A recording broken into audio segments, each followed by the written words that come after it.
Notre-Dame nécessitera des fondations colossales. Elles sont invisibles. Mais la basilique Saint-Denis, sa contemporaine, nous renseigne sur les techniques des bâtisseurs du Moyen-Âge.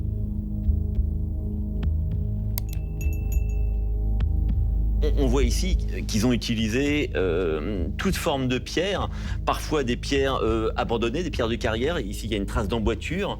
Et on se retrouve parfois avec des pierres de taille qui ont déjà été dressées, équarries pour certaines. En fait, c'est le travail colossal, invisible, mais qui rend possible le gigantisme et la beauté de ce qui viendra après. Mais c'est en soi un chef-d'œuvre caché.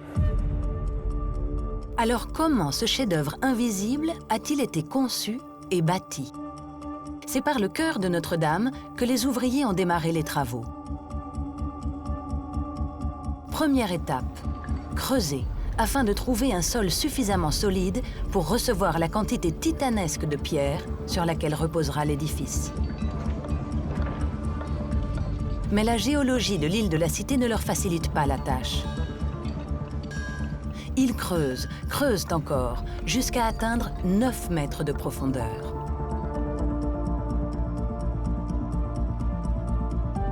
« 9 mètres de profondeur, évidemment, il faut prendre toute la hauteur du quai qu'on a derrière moi, qui fait peut-être 6 mètres, et rajouter encore la moitié de cette hauteur pour atteindre vraiment le sol sur lequel on a posé les fondations.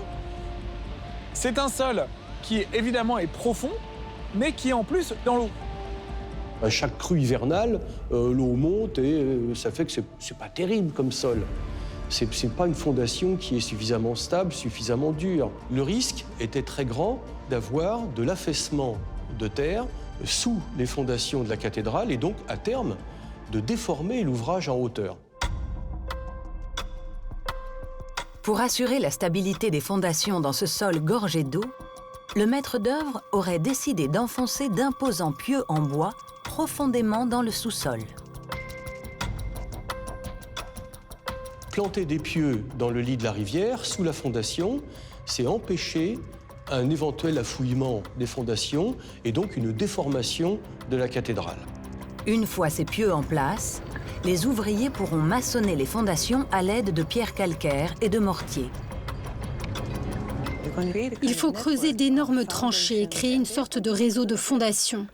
Elles ont plus ou moins la forme d'une pyramide, plus large à la base et plus étroite à mesure qu'elle remonte vers le niveau du sol.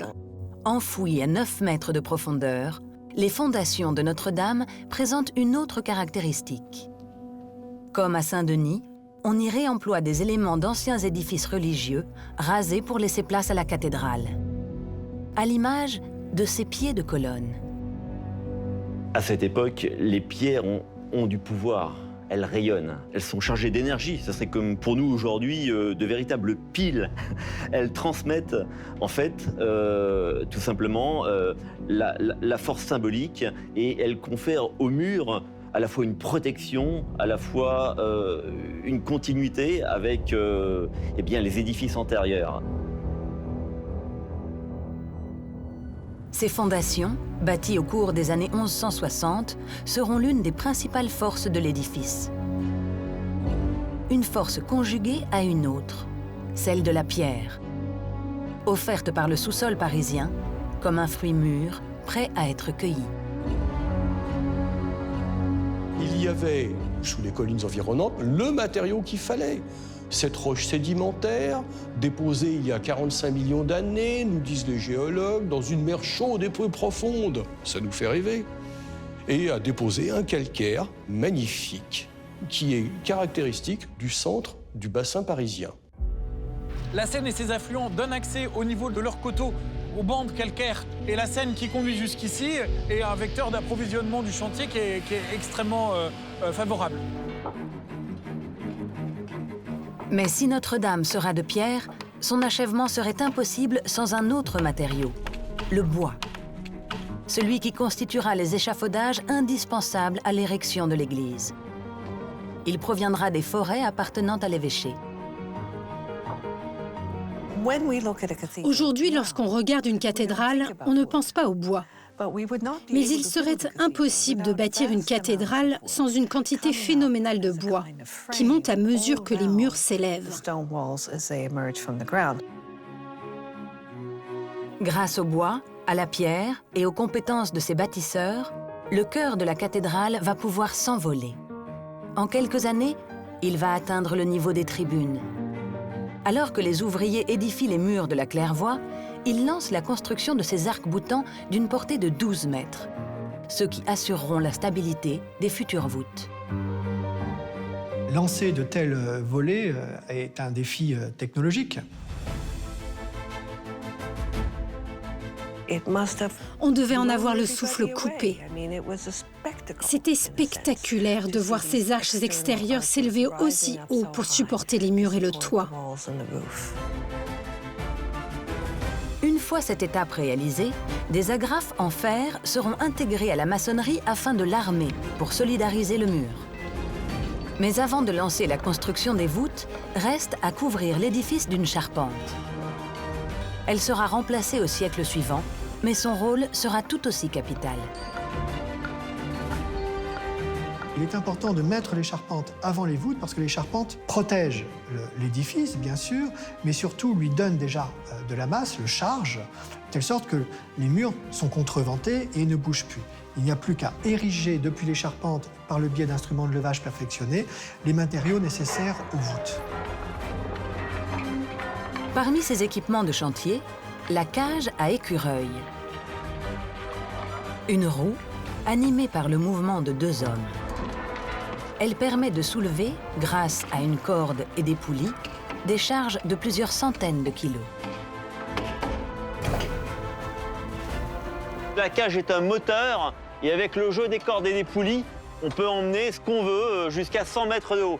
Tellement important qu'au Moyen-Âge, ils vont représenter les cages d'écureuils sur toutes les enluminures. C'est leur fierté de pouvoir utiliser ce genre d'engin.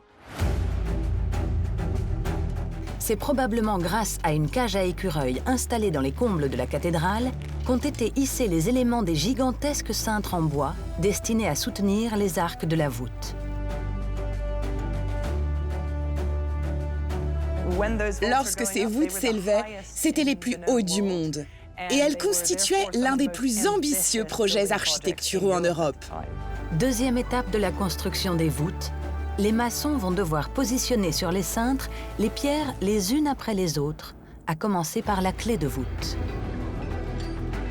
Le reste des pierres, préalablement taillées au bon gabarit, sera positionné dans un second temps et solidarisé avec du mortier. On met la clé de voûte en premier, parce que c'est elle qui détermine le centre. C'est elle qui permet d'ajuster l'emplacement des cintres. Et ensuite, on dispose les matériaux nécessaires aux ogives sur les cintres. C'est la première fois qu'ils font ça à une telle hauteur. Il faut imaginer l'impact que cela avait sur les passants, de voir ces grandes arches s'élever dans les airs. Ils devaient penser, mais comment diable cela va-t-il pouvoir tenir ? Une fois les arcs en place, ils serviront de point d'appui pour construire les voûtins. La dernière étape sera la plus délicate, lorsque les cintres seront retirés. C'est là que le risque d'effondrement est le plus grand. Pourtant, pour ces voûtes qui pour la première fois s'élèvent à 35 mètres de hauteur, aucune trace d'accident ne nous est parvenue. On a une construction des voûtes qui va être séquencée avec d'abord la mise en place des arcs et ensuite la mise en place des voûtins par-dessus, qui sont quand même gigantesques, puisqu'ils font quasiment une centaine de mètres carrés.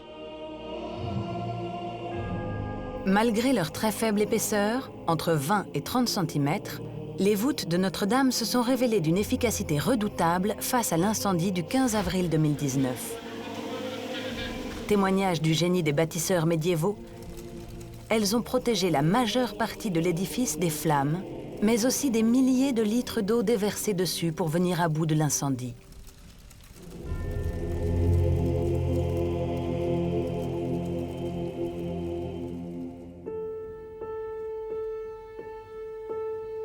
« 1177.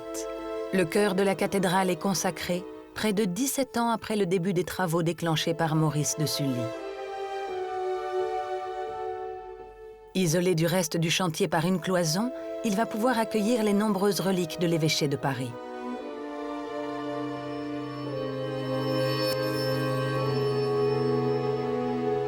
Des objets qui ont été en contact avec des saints ou des fragments de leur corps que vénèrent alors les croyants. Les reliques incarnent la présence du sacré sur Terre. J'aime comparer ces reliques à une sorte de pile, à la batterie qui donnerait son énergie à un édifice sacré. Parmi ces reliques, un cheveu qui aurait appartenu à la Vierge, une pierre qui aurait été utilisée pour lapider Saint Étienne, ou encore un bras qui serait celui de l'apôtre André. Nous parlons donc d'un arsenal d'armes sacrées destinées à protéger non seulement le chapitre, le pouvoir de l'évêque, mais aussi toute la ville de Paris.